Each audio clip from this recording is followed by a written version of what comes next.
Krishna said, I ordained the twofold lifestyle for beings in this world, the path of knowledge for renunciates and the path of action for doers. Okay? If you have the temperament of a sannyasi, you don't have to do any karmas. You know, maybe you have to brush your teeth and eat and sleep. That's about it. And all the rest of your life should be like dedicated to the contemplation of the self. That's what a sannyasi is. If you have karma, you have a job and kids and wife and all that stuff in the world, then you can't, then what? You need to do karma yoga. If you've got all these duties and responsibilities in the world and you're trying to be a sannyasi, which was Arjuna's idea when the going got tough, right? He wants to run off to Rishikesh. He wants to go to Tiruvannamalai and sit in the Raman, walk around the Raman ashram and get enlightened. He's got a big date out there in the battlefield to go to war, and he wants to come and walk around the Ramana Samadhi and get enlightened. He. Not going to work. If you're running away from life, you've come here, if you're running away because life is tough there, it's not going to work. You're just wasting your time, Krishna says. You better stay right there where you are and do your karma yoga and let Ramana come to you. It's just not going to work. Why? Because those vasanas have got to be worked out. Oh, no, we're going to transcend our vasanas. We're going to explode into the transcendental and establish ourselves in a permanent samadhi beyond all names and forms, beyond the sorrows and sufferings of this world. Excuse me, you are not going to do that. You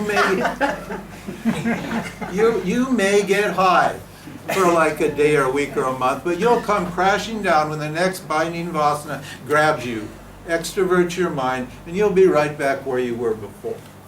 That's just a fact. So that's why you got karma yoga. How to take care of this stuff. See?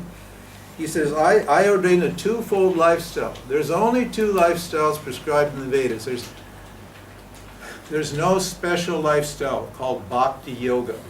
There's only karma yoga and jnana yoga. Why are there only two lifestyles? Because there's only two categories in existence. There's what? Awareness, the subject, for which knowledge is appropriate, and what? And the field of action, the doer, for which what? Karma is appropriate. That's all we've got. And you can't say, oh no, I'm emotional, I'm a feeling person, I'm on the bhakti path. Hey, well, you're not. You're not on the, I love Muji.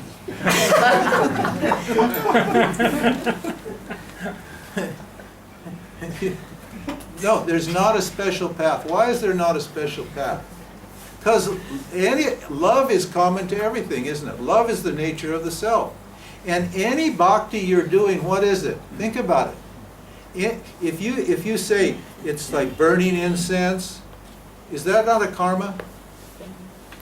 Is it tinkling the bells? Is that not a karma? Is chanting God's name? Is that not a karma? It's called vachika karma. It's a karma, speech karma. If you're meditating on Bhagavan, isn't that a karma? Yeah, it's called a manasa karma. It's a mental karma. So any action that you would call bhakti is just karma yoga. It's just karma.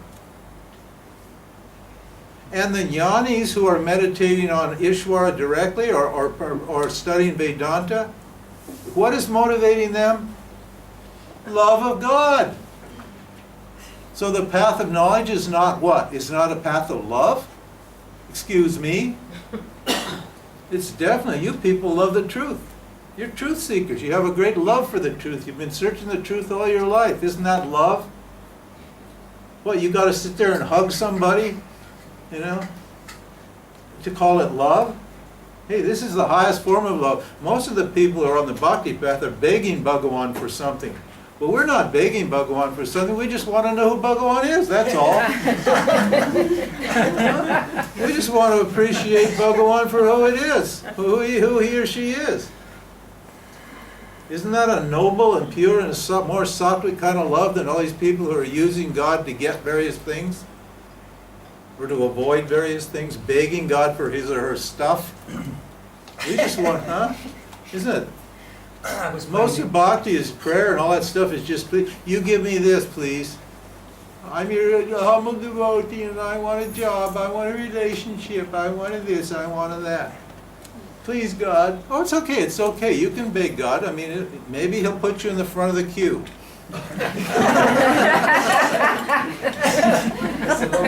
No, it's a long queue, baby. And God won't put you in the front of the queue because God sees everybody equally and God takes care of the needs of everybody specially. Impersonally, not specially. If you ask for God, then you can get God because God's you. And God's always available and it's infinite and always present. So the smart people have love of God. That's called bhakti. And therefore their actions are what? Worship of God. Worship of Ishvara. Worship of the self. That's what your actions are. So karma yoga is bhakti yoga. It's out of devotion or love that I offer my what? Actions into the field of existence, which is God. Remember, we don't have God sitting somewhere else. This field of existence is God, and my actions are what? My work is my worship. I'm worshiping God with my doings, my actions. Karma yoga, bhakti yoga, same. So don't be splitting all this up. Karma yoga is for what? For people who are too rajasic and too extroverted and have too many karmas to keep their minds focused on Bhagavan. They can't do it. They're worried about the kids. They're worried about the job. They're worried about security. They're worried about all these worries. That's for worldly people. They want moksha for sure. Karma yogis want moksha. Karmis don't want moksha. Karmis worry. But they're not going for moksha. Karmis just want stuff in this world. They're just worldly people. But a karma yogi is somebody who wants moksha but realizes, hey, I'm stuck in this world. I got duties here. I got responsibilities. I've got obligations here. I want to get rid of my karma here. I want to clean up my karma here, simplify my life and get my what? My mind prepared for what? Contemplation. So karma yogi is going to become a sannyasi. That's why Krishna tells him, he says you can, the direct path to moksha is knowledge, but you're not ready for knowledge yet. So that's why I'm telling you, he says to Arjuna, to do karma yoga.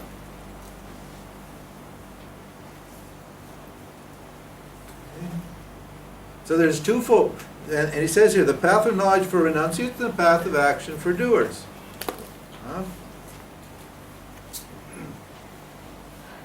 You cannot get free merely by the non-performance of action. So many misunderstandings. People think by not doing, I'm going to get what? Become free of action. What's wrong with that idea? What's wrong with that idea is that you're never not doing. Never. From the second you pop into this, the awareness what? Sends you into this body and it shines on your causal body. From that second until your subtle body packs up and leaves, you're constantly active. You have no choice.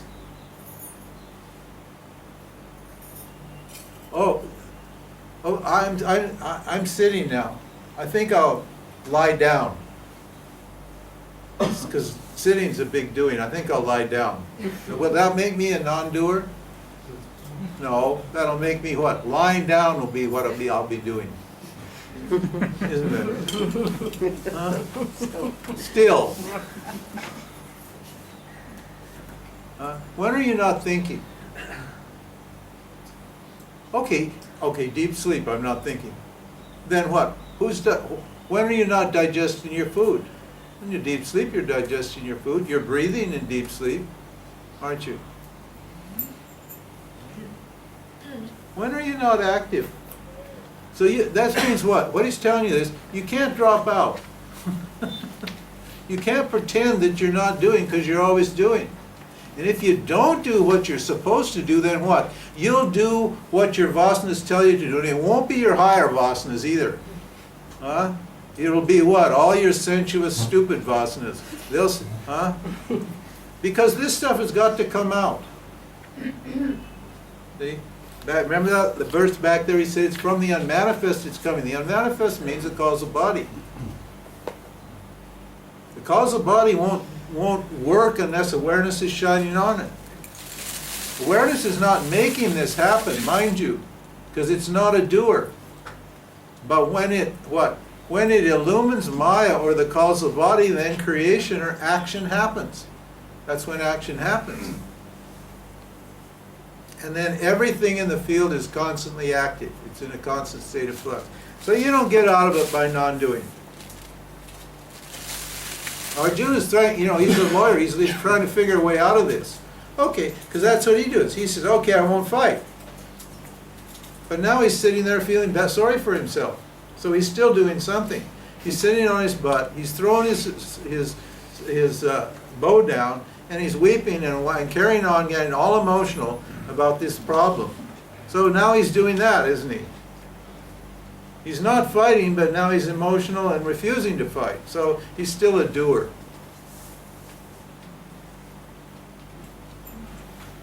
The doer cannot be a non-doer. The doer is always a doer. There's nothing wrong with it. It's only by knowledge, that's called jnana karma sannyas. The doer can renounce actions. The doer can say, well, I won't brush my teeth today. I won't go to satsang today. The doer can do that. That's up. The doer's fine. The doer can renounce everything, but what? How is the doer going to renounce the doer? Now, okay, let's just say you can stop doing. But what about you? How are you going to stop you, the doer? Think about that. The only way you're going to get rid of the doer is what? Jnana karma sannyas, through knowledge. What? Knowledge that I'm what? Akarta. Akarta means not a doer, i.e. the self. Only by self-knowledge is what? Is the doership canceled. Because the self is Akarta. There's only one self. You're actually not a doer anyway. You're actually just awareness. But when you don't understand that you're awareness, then you take yourself to be the doer and you think, I've got to do actions. If you're awareness, it's okay if the subtle body does actions and if the gunas make actions. It doesn't have any effect on you. But when you think you're the doer, then what? You're being done by the vasanas. And you feel you have a choice and all of that sort of thing. And the only way you're going to get out of this pickle is if you're what? Is if you have knowledge, and the only way you're going to get knowledge is if you're a sannyasi, i.e. if you have a contemplative temperament. And to get the contemplative temperament, you've got to do karma yoga. So, there's the logic. Can't fight it. Nor can you attain liberation simply by renunciation. Just said that. Just by getting rid of stuff, you're not getting free. Of what? Of the doer. The doer is the problem, not the stuff. The doer is the problem, not the stuff. It's just simply a belief. The doer is just a belief that I am the doer.